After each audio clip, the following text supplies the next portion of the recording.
বঙ্গবন্ধু যারা সৈনিক আছেন, যারা বঙ্গবন্ধুকে ভালোবাসেন, তিনি বলেছিলেন চোরা কারবারি, এই যে মানি লন্ডারিং, এই যে কালোবাজারিতে আমার পিঠ দেয়ালে ঠেকে গেছে।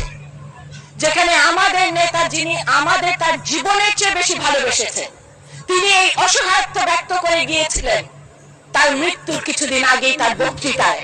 আমরা যদি বঙ্গবন্ধুর সৈনিক হয়ে থাকি এবং সত্যিকারের সৈনিক হয়ে থাকি, একটি টাকা ঘুষ খাবার সময় আমাদের মনের ভেতরটা চুরমার হয়ে যাওয়ার কথা, আমাদের তার পথ থেকে সরে যাওয়ার কথা।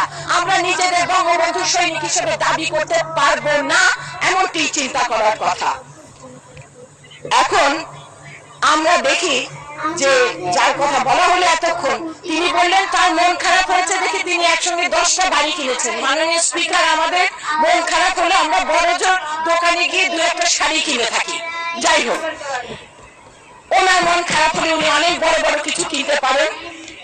আমরা কোনো কথা বললেই, কোনো কিছু বললেই যানবাহনের সিন্ডিকেট, রাস্তাঘাটের সিন্ডিকেট, বাজার নিয়ন্ত্রণে আসছে না সিন্ডিকেট, অমুকখানের সিন্ডিকেট, চালের গুদামের সিন্ডিকেট, বস্ত্র বিতরণের সিন্ডিকেট, এই সিন্ডিকেট কারা আমরা জানতে চাই।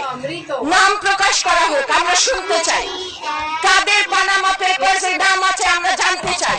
প্যারাডাইস পেপারস এ কাদের নাম আছে আমরা জানতে চাই। এর কারণ হলো এটাই যে আমরা বঙ্গবন্ধুর আওয়ামী লীগ করি, আমরা তার কন্যার আওয়ামী লীগ করি।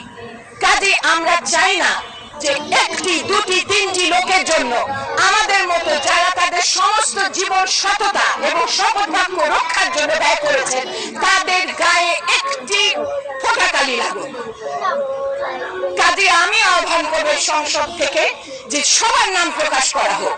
কার কানাডাতে বাড়ি আছে, কার বেগমপাড়ায় বাড়ি আছে, কে টাকা পাচার করেছে, কে কালোবাজারি করেছে, সবার নাম প্রকাশ করা হোক। মাননীয় স্পিকার।